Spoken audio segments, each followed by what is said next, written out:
Well, last week we finished up a series. I thought it was a really good series on how to neighbor. We talked about the great commandment, loving God and loving our neighbor.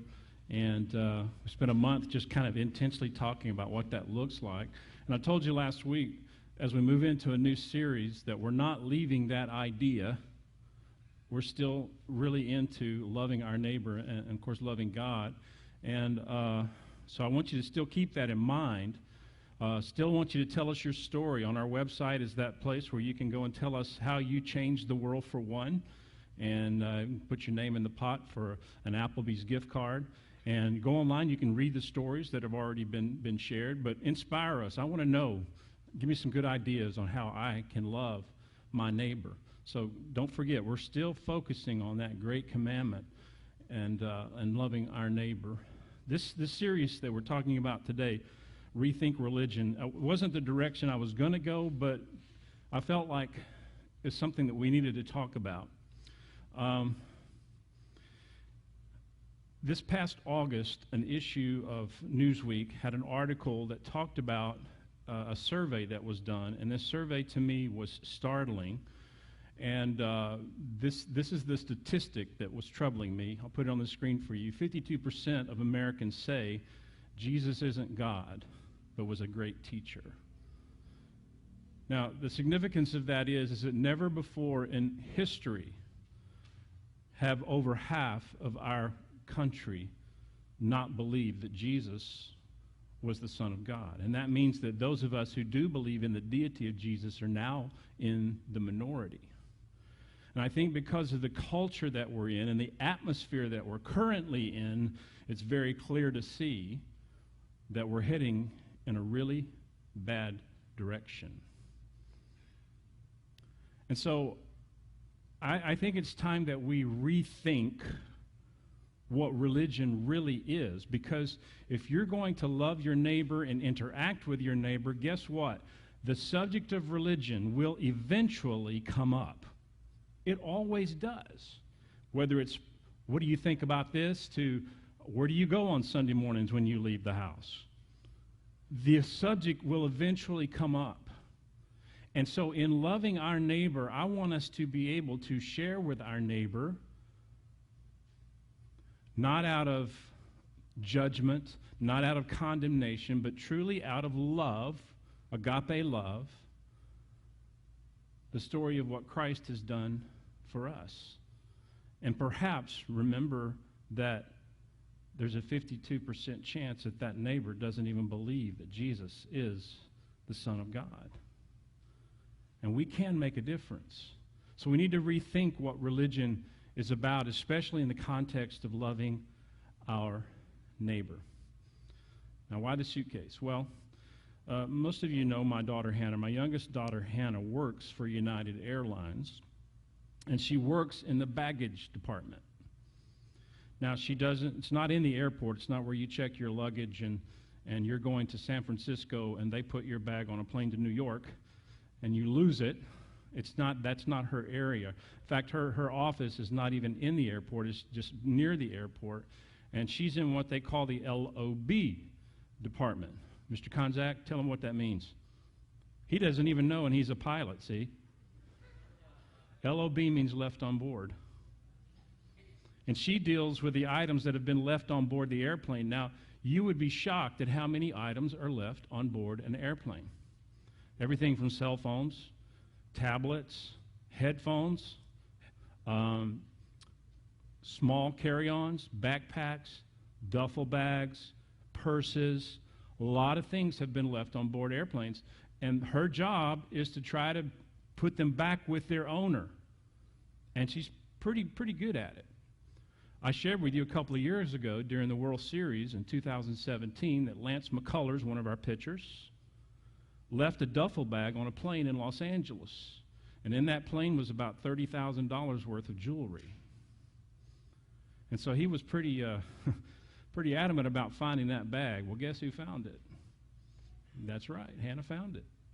And he was so impressed that he asked her to meet him on the plane, on the tarmac, with his duffel bag in person. That's pretty impressive, wasn't it? But all of us have a suitcase like this that's packed with religion. We all have one. Some of us have big suitcases that we have to check. Some of us may have just carry-ons, but we all carry a suitcase called religion around with us. And it's packed with our beliefs. It's packed with our experiences. It's packed with books that we've read, or people that we've listened to, or sermons that we've heard. All kinds of things are in our religion suitcase. Some of those are good things, some maybe not so good things. But we carry this to different destinations with us wherever we go. Even in our neighborhoods, we carry this with us. Now, many people have lost their suitcase. Something happened somewhere in life where they lost their faith in God. Something happened at church, something happened in life, tragedy perhaps, and they totally lost their suitcase. Some have left it somewhere, LOB. Something happened along the way in life, and they just kind of left it there. Maybe they married someone who believed differently from them, and they just left that bag there at that point and moved on a different direction. Or maybe just something really happened in life, tragic, and God didn't come through, and they just left it at that experience and moved on. And a lot of people want to get that back, but they just don't know how. And what I want to do in this series is, if you've lost your suitcase, to help you find it. If you left it somewhere, to help you go back and pick it up. And if it's packed with some stuff that you really don't need, let's repack it. And today's just kind of an introduction to what we're going to be talking about the next 3 weeks. Because here's what I've discovered, and this is what we're going to be talking about, that we need to rethink religion because people are looking for God in all the wrong places. They're looking for God in systems, laws, rules. They're looking for God even in politics. And we need to just back up and rethink what we have in here and what it really means to find God. Because everyone wants to discover what our purpose is. And that's why we want to find God. We want to know why we're here. But we're looking sometimes in the wrong places, and we're filling our suitcase with the wrong stuff. So I want us to kind of step back for a few weeks and rethink this, because I want you to be able to know what's in here, but I want you to be able to share with your neighbor who's also looking for purpose in life and looking for something for their suitcase that they can hang on to that's meaningful. So here's what we're going to do. We're going to be in the book of Acts this morning, Acts chapter 26, and we're going to read the story about a man who converted from Judaism to Christianity. Now, anytime you convert to something, you always deconvert from something, right? When there's a conversion, there's a deconversion. And I don't even know if that's a word or not, but you get the idea. Like if you converted to Baptist or Catholic or Christian, even Muslim, if you converted to that, you still deconverted from atheism. You went from one thing to a new thing. And something happened to this man that was so compelling that he deconverted from traditional Judaism and converted to a life of following Christ. And in Acts chapter 26, we meet him, and the book of Acts was written in 50 A.D. It's a very ancient document that contains an outline of what happened to the early church and many stories of conversion and deconversion. And then the story today, this one story about a man who radically converted. And his name was Saul, and he was a very orthodox Jewish leader, a Pharisee, and he had a suitcase just like you and I have.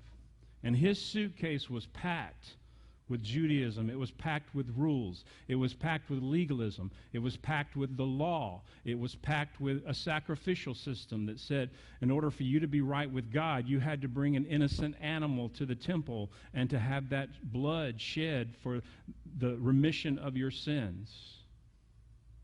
And also in his suitcase was the fact that anything other than Judaism was wrong, and that people who followed what they were calling the way needed to be punished and eradicated. And so that's what he set out to do. And he sincerely believed that everything in his suitcase was right. And he executed Christians. He tortured them. In Acts chapter 7, you'll see where he voted to have Stephen, one of the first martyrs of the early church, executed, stoned to death. But something happened to Saul, who later became Paul. And I want us to read his story this morning, because he was looking for God in all the wrong places.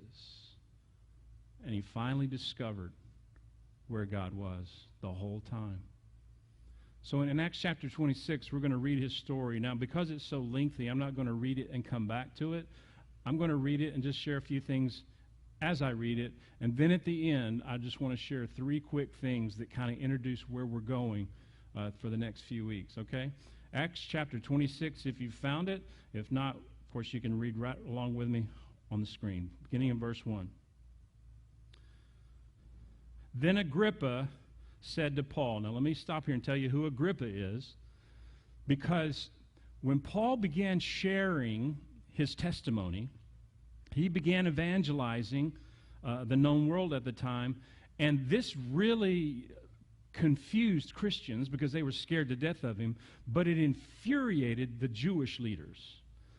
So much so that it caused an uprising, and Rome had to get involved. The Roman government had to get involved, and they ended up arresting Paul because they thought that he was an Egyptian insurrectionist that they had been looking for. So they arrested him, and as it turned out, they were wrong. They found out that Paul was a Roman citizen, and Roman citizens have rights.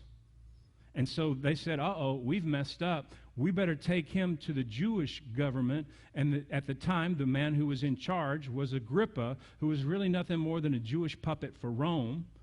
But to give you some context, Agrippa was the grandson of Herod, who was the one who had all the babies killed when Jesus was born. So now you know who he's talking to. He's talking to Agrippa, the grandson of Herod. And Agrippa is a Jewish king. Agrippa said to Paul, "You have permission to speak for yourself." So Paul motioned with his hand and began his defense. "King Agrippa, I consider myself fortunate to stand before you today as I make my defense against all the accusations of the Jews." And by the way, this was kind of like a court setting. His accusers were there present. So he's not only talking to Agrippa, all those Jewish leaders who were accusing him, trying to get him arrested and even executed, were there in the same room. So he says, "I'm ready to begin my defense, and especially so because you are well acquainted with all the Jewish customs and controversies." So keep in mind that Agrippa is a Jewish king, and he knows all about Judaism. "Therefore," Paul says, "I beg you to listen to me patiently." Verse 4. "The Jewish people all know the way I have lived ever since I was a child." In other words, they all know what's in my suitcase. Everybody knows what's in my suitcase. From the beginning of my life in my own country and also in Jerusalem, they have known me for a long time and can testify, if they are willing, that I conform to the strictest sect of our what? Religion.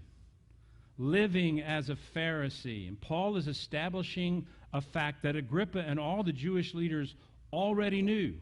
He was a Pharisee, a high-ranking Jewish religious leader. They all knew Paul's past, and they knew his reputation for executing those who opposed Christianity. What they didn't understand was what happened to make him change. Verse 6. And now it is because of my hope in what God has promised our ancestors that I am on trial today. This is the promise our 12 tribes are hoping to see fulfilled as they earnestly serve God day and night. King Agrippa, it is because of this hope that the Jews are accusing me. Why should any of you consider it incredible that God raises the dead? Now let's stop and look at what Paul is saying. He talks about a hope in which God promised our ancestors. He's talking about the promise of a Messiah. And every Jew knew about the promise and the prophecies of a Messiah. So Paul is establishing some common ground on which to tell his story. And he's saying that all the Jews, the only thing they're mad about, they're mad is because I believe in a coming Messiah, which they believe too, but I believe he's already been here, died on a cross, and rose from the dead. That's the difference. And he goes on in verse 9. I too was convinced that I ought to do all that was possible to oppose the name of Jesus of Nazareth. In other words, I wanted to stamp out anything that had to do with Jesus. Now, he's in Jerusalem saying this, and that's where all this took place. So he's pretty radical in saying this. And he says, and that is just what I did in Jerusalem. On the authority of the chief priests, I put many of the Lord's people in prison. And when they were put to death, I cast my vote against them. So in the name of God, in the name of religion, people were put to death. Now, let me just stop here and say this, because it has to do, I think, somewhat with your neighbor, because a lot of people are turned off by religion because of the negative history that it has. I mean, when you look at what the Muslims did to the Jews in the 7th century, when you look at what the Christians did to the Muslims in the Crusades, when you look at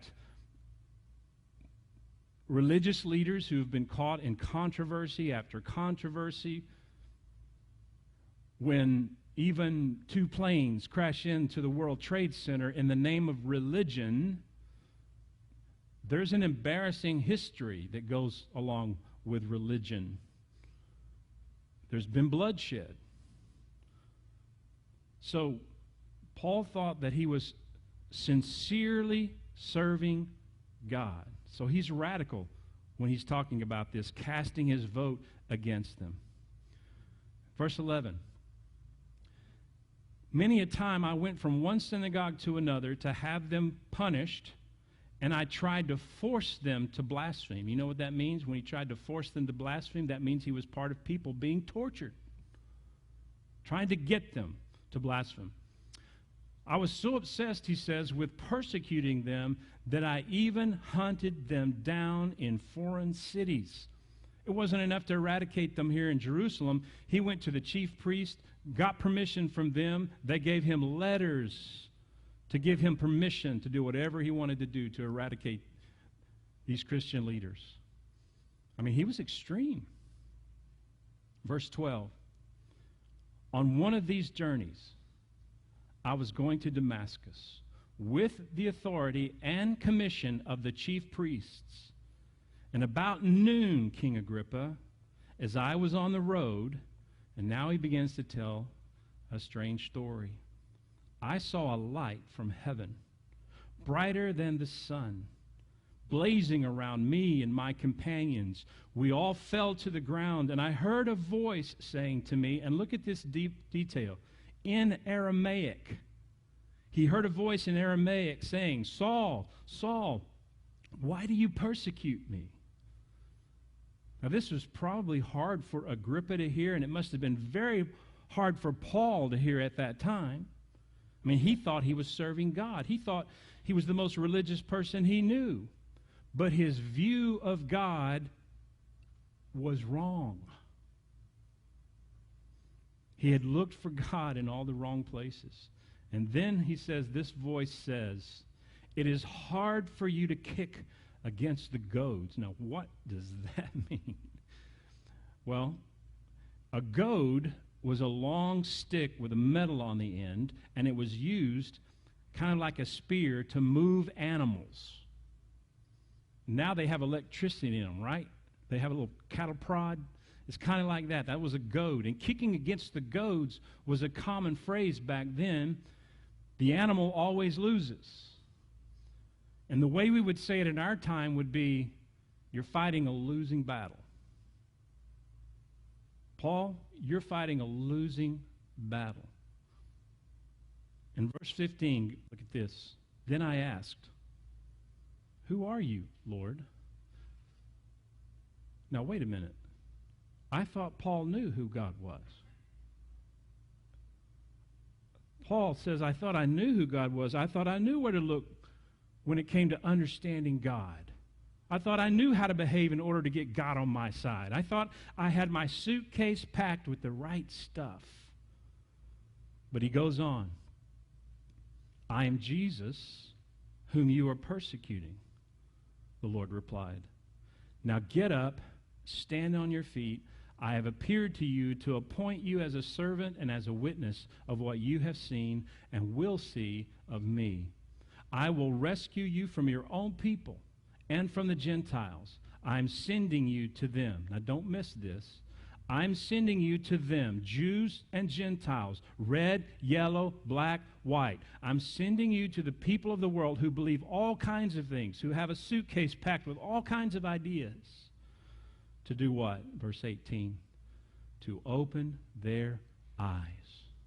Because like you, Paul, they've been looking for God in all the wrong places.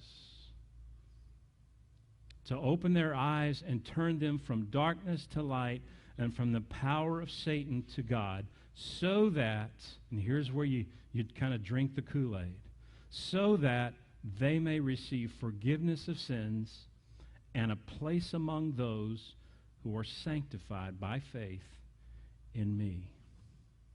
Paul, I'm sending you to the people of the world to open their eyes. Because like you, Paul, they've been wrong. They've been wrong about me. They've been looking for me in all the wrong places. They've been looking for me in systems and traditions. And Paul, just like you, they're devout about it. Just like you, they believe that what's in there is right.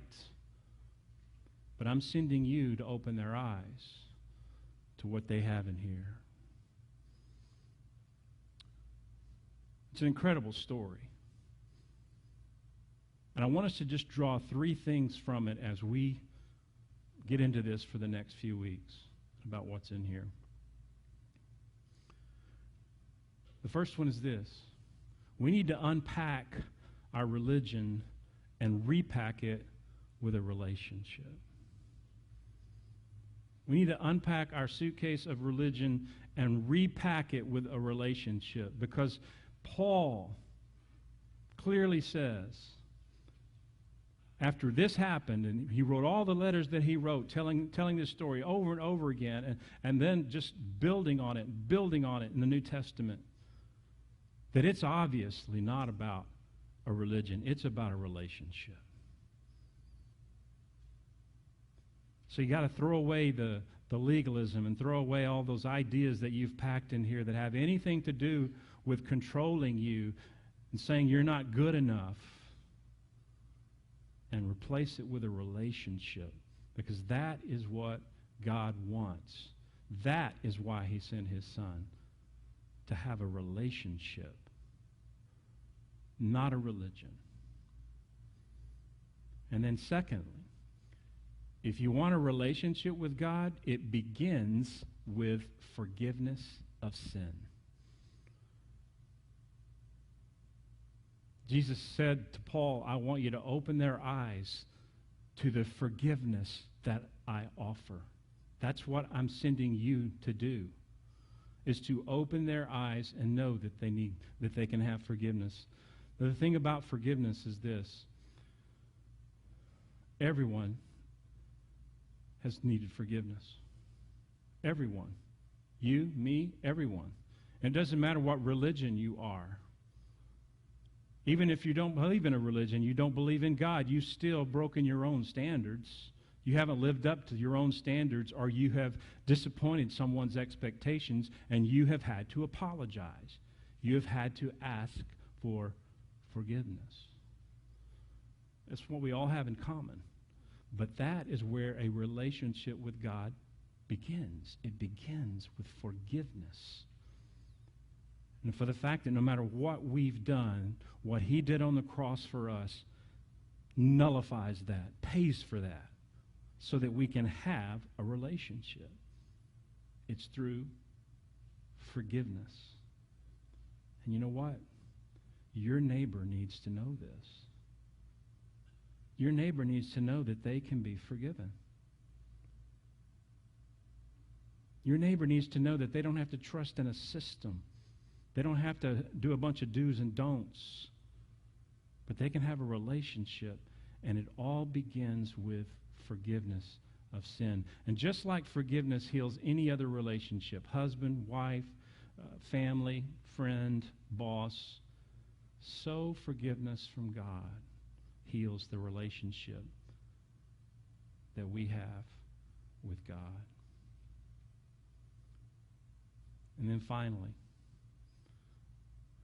the right place to find peace with God is in a relationship with God. That's what it meant in verse 18 when Jesus used the word to join those who have been sanctified with me through the faith. Sanctified is a word that means complete.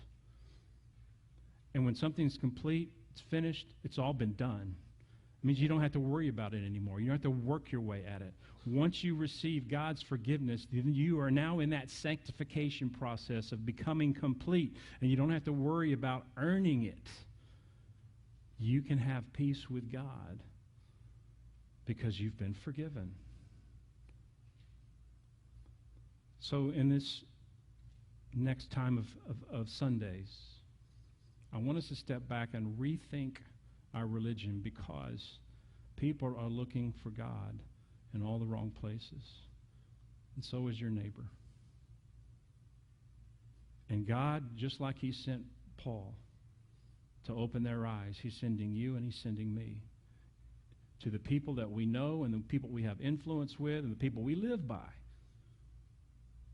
that they can be forgiven and that they can be totally complete in peace with God because of that forgiveness.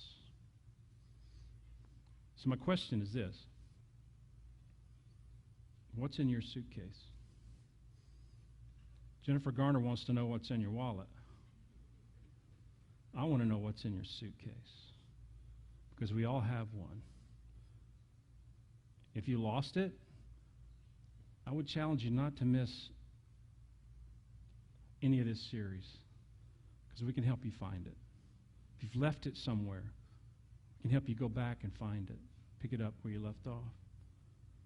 But if it's packed with some really bad ideas and some wrong truths, we can help you repack it and get you back to what it really is about, a relationship with God based on forgiveness.